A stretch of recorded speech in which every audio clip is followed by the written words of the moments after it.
I was already 4 centimeters in the morning. So unfortunately, I don't have the exact timestamps, but I would try to give you a rough picture as best as possible, the most details that I have, and if I can kind of put it all together of what really happened that day. So I had my OP appointment in the morning again. He said I was 4 centimeters dilated already. I did not feel anything in particular that morning or even the day before. I didn't really feel anything. I actually did a live stream the day before on April 23rd, 2024 of the cherry blossoms in Hyde Park. And I walked around all of Hyde Park. Didn't really feel any different. But I get there the next day and he says that I was 4 centimeters dilated. And I was like, wow, okay. And he's like, so if you don't go in by today, you'll for sure go in by tomorrow. So I was like, okay, perfect. And I don't know, I was getting a little bit chilly. I was like, you know what, let's do some car chats.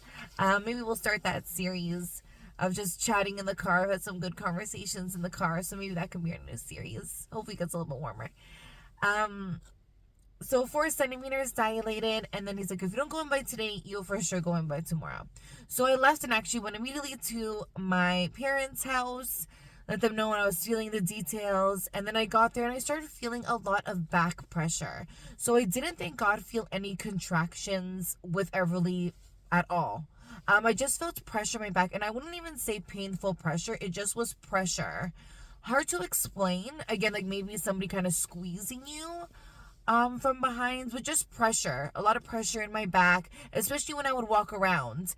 And I did hear from watching other people's testimonials on YouTube and other people's stories that it does help to walk around. Even the nurses help to walk around to kind of get the labor, to keep the labor active and keep it going. So I was pacing back and forth at my parents' house. They were monitoring me, and I was like, okay, I think that the pressure is getting a little bit more intense, meaning more stronger. So that's why mom's like, I think that you're in labor. I think it's time to go to the hospital. And I called my hubby. He was getting everything ready at home, and I was like, I think it's time that we go and meet our daughter. And so excited, thank God for the moment. My parents dropped us off, and I go inside, go talk to the lovely nurses in the hospital and explain to them what happened. That was at my OB appointment. He said I was 4 centimeters. Now I'm experiencing a lot of back pain. He also did a stretch and sweep. I'm sorry, I forgot to mention that. So after he said it was 4 centimeters, he still decided to do the stretch and sweep. And I told him that. And then they said, okay, perfect. We're going to get you in, check you all out. So I still kind of paced back and forth in the hospital wing. I remember looking out the window, taking in the beautiful spring sights. It was April. Thanking God for the moment, praying to God that everything goes okay, which thank God he did answer the prayers. Taking in that moment, I can picture the trees and the beautiful flowers blossoming. And then we went into the room, put on my little nightie, and the nurses come in and check me out. And they said, wow, like you are already 6 centimeters dilated. And I was like, wow, this is amazing, 6 centimeters. They're like, okay, yep, we're going to admit you right away. And I just remember with my son, I was very hungry. Super hungry. I was induced with him, which I'll share for a different video. So I'm like, this time I am going to eat right before going in. I made that promise to myself also when finding out that I was pregnant. The one thing that I was gonna do was eat before getting the epidural, because once you get the epidural, you can just have yummies like popsicles and jello. And I was like, I need for sure a meal. So I kind of did the Canadian way. Hubby went to Tim Hortons, and I believe he got me a bagel or a croissant, I think it was, and a muffin and chocolate milk before going in and getting the epidural. So he even has a video of me drinking the chocolate milk. And we went to the room. Again, everything happened fairly quickly. I would say around this time, maybe it was 3 o'clock.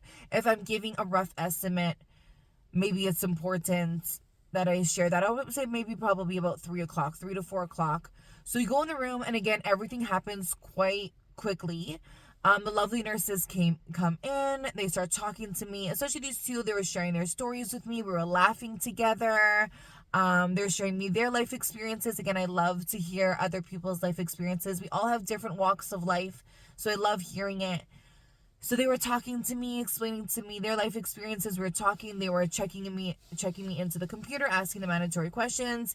And then I thought to myself, you know what? I'm already 6 centimeters dilated. I don't want to get too far where I can no longer get the epidural. Even though, thank God, I did not experience any contractions or any type of pain with Everly. I just didn't want it to intensify to the point that I would be in extreme pain. I did think, I will let you guys in on a secret, I did think about actually not even getting the epidural because I'm like, wow, if I'm already 6 centimeters and I'm experiencing no pain, maybe I will be able to do this naturally, which thank God I did end up getting the epidural because who knows how much pain I would be in of what ended up happening.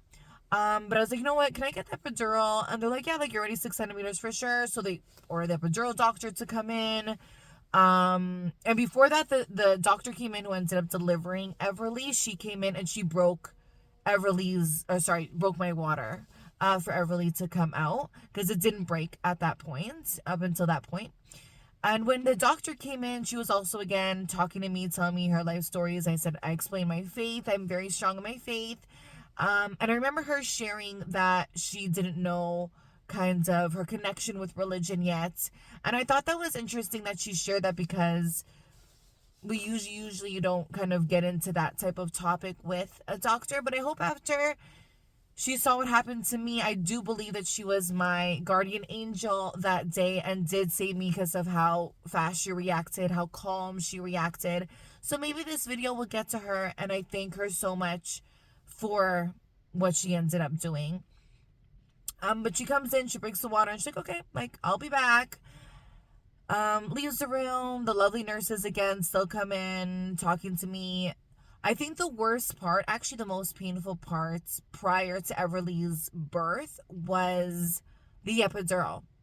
It was I thought it was quite, I don't know if it's like, it is a little bit painful. It was painful this time, and it's just more that you have to stay super still and you're just a little bit more anxious about what's happening. But I got the epidural, and again, everything happened so quickly. Again, like the questions, the doctor coming in and breaking the water, the epidural doctor coming in.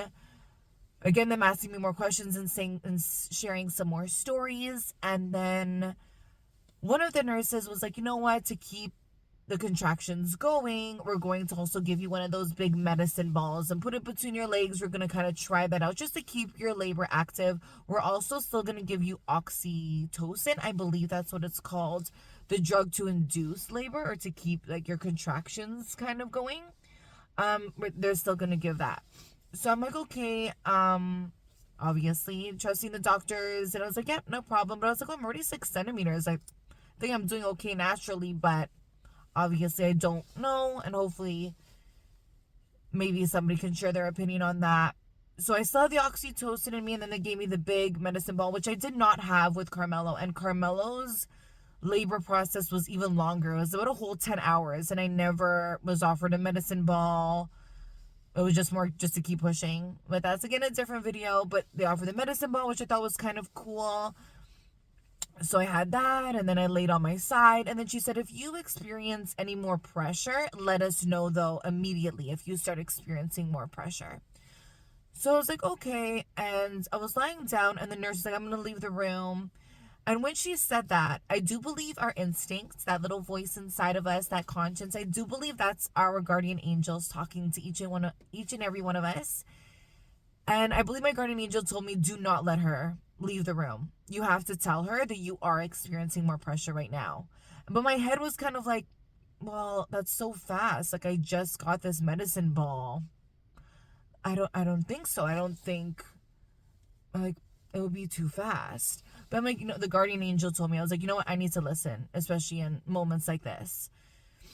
And I was like, I turned to my hubby and I said, I'm experiencing more pressure. I don't think that she should leave the room. He's like, really? Like, even he was kind of confused. Like, she was just in here. And I was like, yeah, like, I think, like, I'm experiencing more pressure. So he's like, okay. And, like, immediately jumps up, goes in the hallway and says, like, she's experiencing more pressure. So she comes right back in. She takes the medicine ball out without giving again like too much information, and she's like, "Okay, yeah, you like don't move, don't push, don't move. We need to get the doctor." I was like, "Okay." She's like, "You are ready. Like she's ready. She's here." I was like, "Okay." And then again, I didn't really feel anything, and they're like trying to obviously kind of keep me entertained, but they're like, "Don't even laugh." Like I started to laugh, and they're like, "Don't laugh." So we're like, "We can't even talk to her right now." And I was like, "What? Like, is it like not even like?" My hubby kind of like stood up. I was like, "Hey, like you need to come here because I'm not sure what's going on." And he's like, "Okay," like kind of just standing there. And the doctor comes in. They call for the doctor. Comes the same lady comes in, and she's like, "Okay, yep, we are ready to push." And from when the doctor walked in to delivering Everly, they said the process was an entire 4 minutes. That's how fast it was. And it felt even faster. It felt like I gave one big mighty push, and that's what I felt. It was very fast. It was kind of like little pushes and then one big mighty push, and that's it. It felt like it was 4 seconds. It felt so very quick, and thank God she came into the world perfect. She was perfect, and thank God that moment went as it did. But they're like, "Wow, that was so fast." And in my head, I was like, "Wow, that was really fast." Especially, but I was comparing it to my son, which again, the labor was 10 hours. So she was born at 10:23 for a little bit of, I guess, a timestamp in between. So from roughly 3 to 4, from triage to going into the room, getting that epidural, she was born at 10:23. And they said the process, again, was 4 minutes. And I thought that was an angel number. I do believe that God speaks to us through numbers. And Everly was born in April, so 04, on the 24th, 24, and in the year 2024. So all four numbers. So 444, and I do believe that is an angel number. So thank God everything went okay. And then the doctor has to do all the routine stuff after you give birth, which includes the placenta. And I remember her saying, "Oh, your placenta is very sticky. Did that happen with your first child?" And I said, "I don't think so." And she'd go, "No, you would know." And I was like, "Oh, like then no." Because I don't remember anybody ever saying this to me. I don't remember anything happening afterwards. So she's like, "Okay." And I kind of see in her face, like, it looks kind of like she's thinking. And she'd go, "Okay, think that that's okay." But I remember her saying, "Okay, we need to give her." And she lists two medicines, which I do not remember the name of. We need to give her this because I'm pretty like touching her uterus. So we need to give her this, like these dosage. And then there's like, "Okay." I was like, "Okay." But she ends up walking away. "Congratulations." And I'm like, "Okay, perfect." And then I remember when I'm comparing it to my son that the nurses said that I had to walk and use the washroom prior to being changed to the suite, like to your room that you're gonna stay in afterwards. And this time I remember holding Everly, hubby holding Everly, and again the time is a little bit of a blur, but I just remember again one of those lovely nurses coming in and said, "Okay, we are going to move you to the next room." And I'm like, I'm still really numb. I cannot feel my legs at that point because of the epidural. I'm like, I can't move my legs. Like, I cannot walk right now. And she's like, "Oh, it's okay. We'll just put you in a wheelchair and wheel you over." So that's where I need your help. Was that the issue? Was that the problem? I don't know. But she did not make me use the washroom prior to leaving the birth room. She's like, "No, it's okay. Like, we're just going to put you in a wheelchair." I'm like, "Okay," but I really could not move my legs at all. My hubby even had to like grab my legs and like literally swing them around in order for me to even get in the wheelchair. And he had to lift me up off of the bed, both him and the nurse, to put me in the wheelchair. Like, I could not move my legs. They put me in the wheelchair. I'm like, okay, well, maybe because everything went so smoothly that maybe it's okay if I don't use the washroom. Um, so I was holding Everly. They bring me into our suite. Like, we had our own room, which was amazing because with my son, we didn't have that. So I was like, perfect. Again, so I lied down on the bed. My hubby is like, okay, like, I'm like, oh, can I eat food now? Because I was like a little bit hungry at that point. They're like, yeah, like, you can eat now. He went to go get me a snack, bring it back. And at this point, again, I believe it was 11, maybe 11:30, probably around there. Um, Comes back with the food. I eat a little bit of it. And then a nurse comes in who I've never seen before. I never seen after that, which I wish I could thank her also. Um, Comes into the room and she's like, I'm gonna just, make sure everything is still contracting and everything's supposed to be. They check up on you in the next 24 hours while you stay there. So as she comes in and checks, she pushes on my stomach, and as she does that, again, because I'm super numb, she pushes on my stomach, and all I feel though is a gush, almost like my water broke again. And I'm like, what was that? And I just focus on her face, and she looks quite panicked. And she immediately starts screaming, we need nurses in here right now. We need a doctor, and runs into the hallway. I can't remember again the exact words that she said, but basically, again, I heard, like, we need nurses in here now. We need a doctor in here now. Emergency, like, we need help. So I'm like, okay, like, what is happening? And immediately, because of how fast she reacted, which thank God for her, the room is flooded with nurses in a matter of seconds. So many nurses, the whole room is filled with nurses. And the doctor is back. The doctor who gave birth to Everly, she's back now in the room. Comes in, and they're like, oh, I immediately pushed on her stomach, and all this blood came out. And she's like, okay. And again, they're kind of speaking in codes at this point, like, okay, we need this. She's like, I need this, we need this, we need this, we need this. At this point, there's also another nurse that walks in, and my focus kind of just went to her as well as the doctor. She comes in and she's so composed, so calm.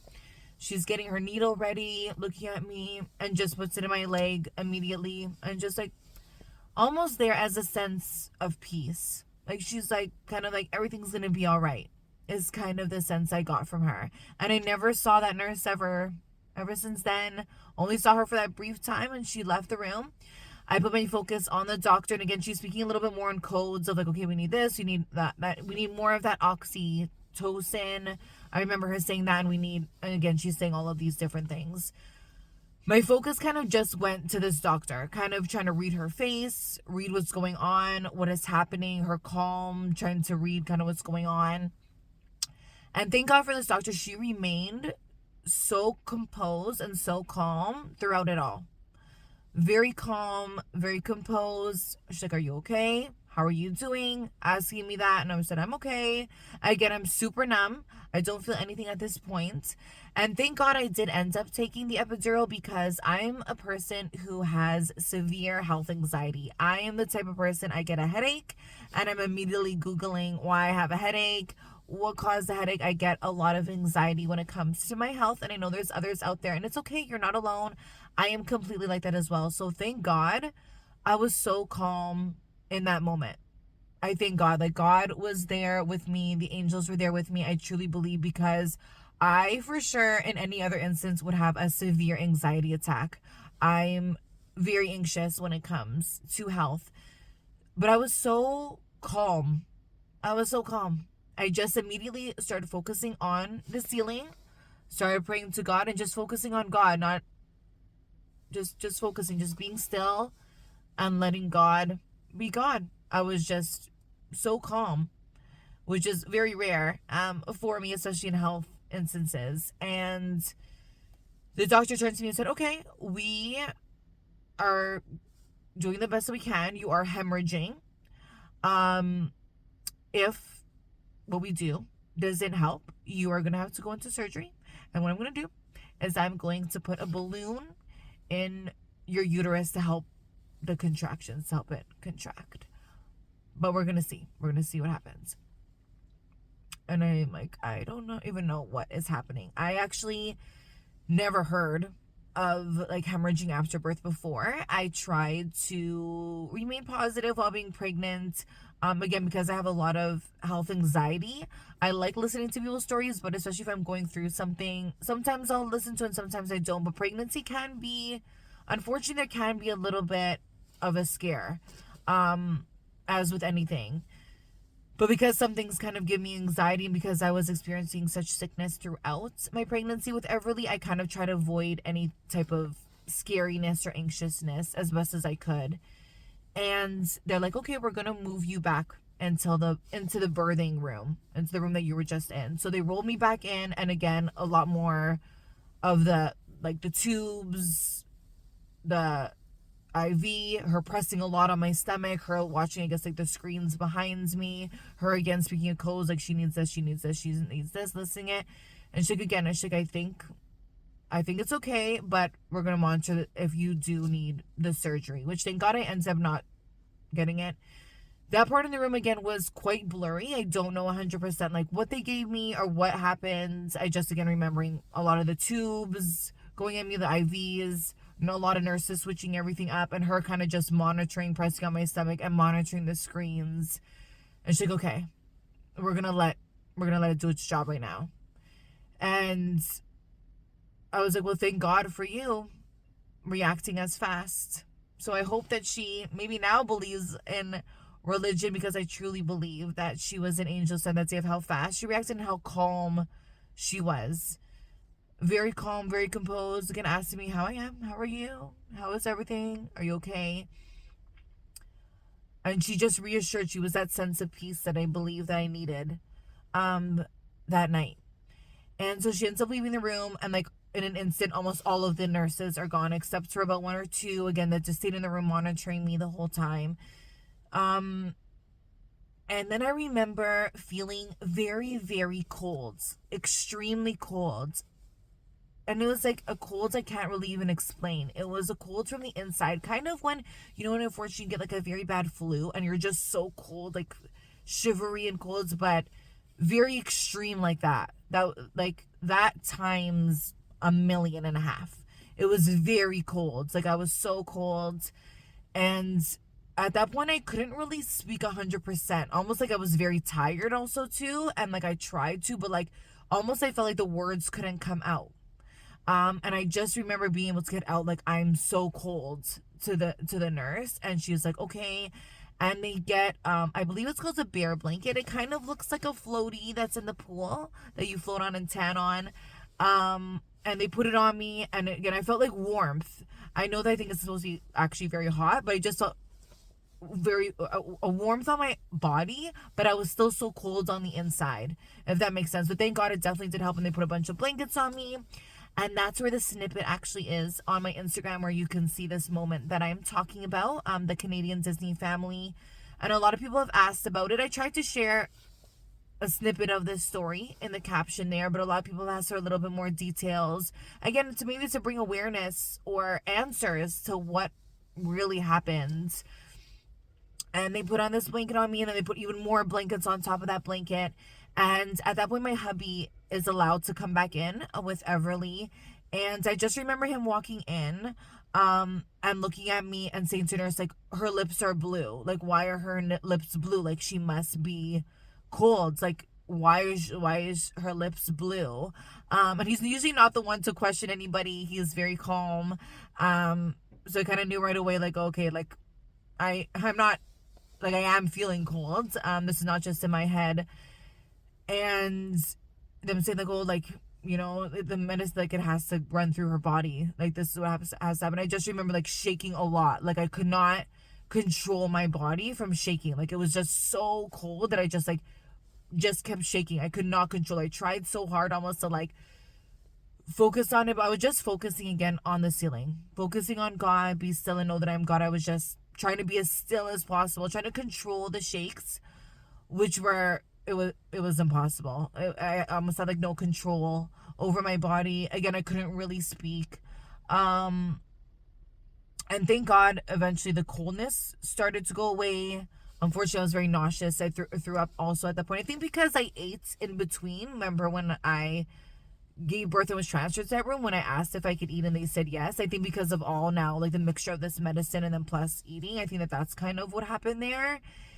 And I remember finally starting to feel warmth now on the inside and starting to be able to calm and like control the shakes.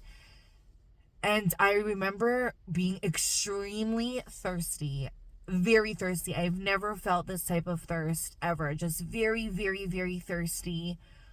And I'm like, I just pictured myself at home drinking water. I was like, I just need water.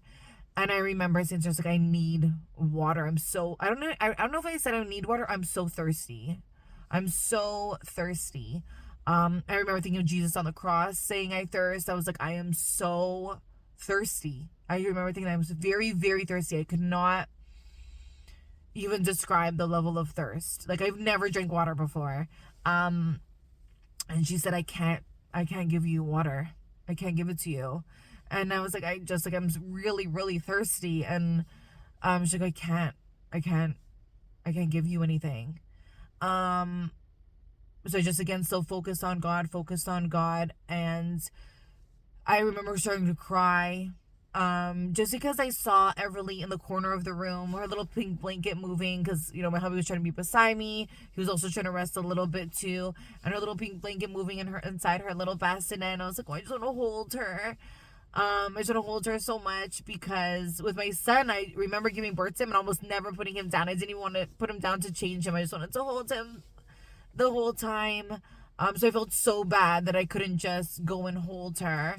And I was just holding on to blankets. I was just, curled up basically into a ball as much as I could. And then I remember being very, very tired. Very tired, but I was trying to fight going to sleep. Like I didn't want to go to sleep. I was almost scared to go to sleep. And I just tried to fight it so much to go to sleep. But I know that I needed to probably at that point, but I just was very scared to go to sleep. And thank God I ended up going to sleep and waking up. I felt like maybe like a 10-minute nap. And actually my OB, who is one of the doctors at this hospital, walks in. He's like, oh, I heard that you had a bleed out. How are you doing? And I said, like, oh, I'm like just waking up basically from it now. And he's like, okay, we're going to take care of you, which was nice and reassuring. And then they came and checked in on everything, and the levels, thank God, were normal. Everything was normal. My uterus was where it should have been. And thank God that I made it through. We made it through, and it was just amazing because coming from me who has so much anxiety, especially over health, that I was so calm, that I could remain so calm in that moment. And I do truly believe it was just focusing on God and being sent these angels to just bring calmness. Like I just felt this peace from them. So thank you to all of the nurses. And then for the next 24 hours, just being in the room, they did monitor me quite closely. They were coming in, it felt like every half an hour to check on my stomach and push very extremely hard on it. It felt like my stomach, like when they would press on it, it felt like they were pressing into like a bruise. Like if you pictured like having like a really bad bruise and someone kept pressing on it. I know that's what they had to do. It was very painful. It was extremely painful when they would press on my stomach. Almost brought me, it would bring me to tears. It was, I know that that's what they had to do, but it was very painful just to bring awareness to it. And obviously the recovery afterwards with Everly was a little bit more of a process just because of everything that happened. I was a lot more weaker, because of everything. And I remember that they did give the discharge papers. I'm not sure if I did end up looking at them when leaving. I was very curious as to what really went on. No one really explains anything to me in detail of what they gave me or what really happened. And a part of me kind of just wanted to forget about it a little bit, to forget that it happened. And I remember going through to my 6 week follow-up appointment, which is mandatory kind of after, and going to see my OB, the same one that walked in the room. And he was like, "Oh, well, how's everything going?" And I said, "Well, it's a little bit more difficult because of everything that went on." And he turned to me and said, "What happened?" And I'm like, I hemorrhaged after giving birth. And he like immediately looked back at the screen and started reading my notes, and he said, "They didn't put that in your notes." So again, I'm like, what do you mean they didn't put that in my notes? I'm like, "Well, you also came in the room and saw me after, remember? And you said I had the bleed out." And he's like, "Oh, I kind of remember that now." Obviously, he sees a lot of patients and he's the doctor there. So to remember my specific case, it's completely understandable. But I'm like, why was it not in my notes? And it never was explained. It's like what happened, what they gave me, what went wrong. But I do remember that the lovely nurses who I talked about, they came to visit me the next day and said, like, "Oh, we heard what happened to you. We wanted to see if you're okay. You were so nice. We want to check on you," which is so sweet and kind of them. It made my heart glow. And I remember one of them saying, "I think you gave birth too fast." And that line stuck into my head till now. I think I'll even I can picture her even saying that to me. And I'm like, obviously didn't have the energy or anything to kind of keep it going. And I kind of wanted to forget it happened. But I started questioning ever since then. So it's going on 2 years this April. Can someone actually give birth too fast?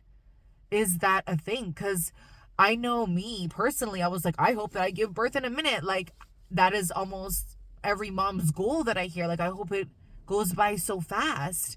But meanwhile, it was almost a bad thing that I gave birth so fast. And then I always reflect on it and question it and say, like, was it that they gave me the oxytocin when I was already 6 centimeters? Was it that I was supposed to use the washroom like I did with my son before going to the other room? Was it that I was supposed to be able to walk? Was I supposed to wait until the epidural was off? Was it just, this is what happened this time? This was the cards in a sense that I was dealt with, and sometimes it does happen. Is there an answer? Will I ever be able to find an answer? Was it that sometimes things just happen like this? Or could it have been prevented? I'm not sure. I don't know the answer. And that's why I do believe that the internet and social media can be a powerful tool, because I see how much it does connect one another when there's answers.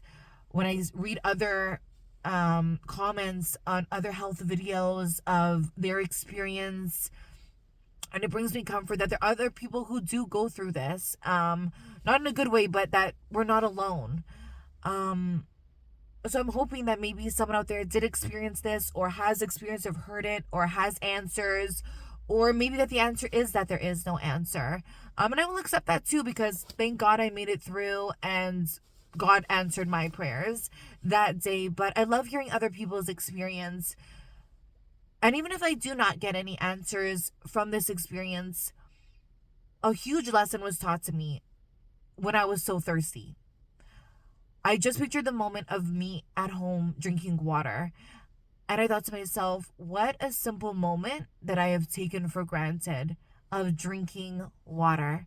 Something so simple that we do every day. There's some days that we go by, I didn't drink enough water. I have to drink more water.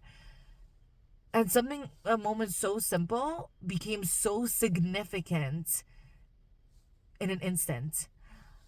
So I pray and hope for all of you, our family, that you drink your water today and you take in those simple moments that we just look past every day, of as simple as being thankful of having water, of drinking water. So take in those little moments, try to live in the present, because in an instant, those small teeny moments can mean the most. Thank you all so much for listening, and I hope that this brings awareness or comfort if you have gone through this or know a loved one that has also gone through this. I pray these moments become less and less and do not happen to anybody else. But know that you are not alone, and know to drink your water. We will see you real soon, family.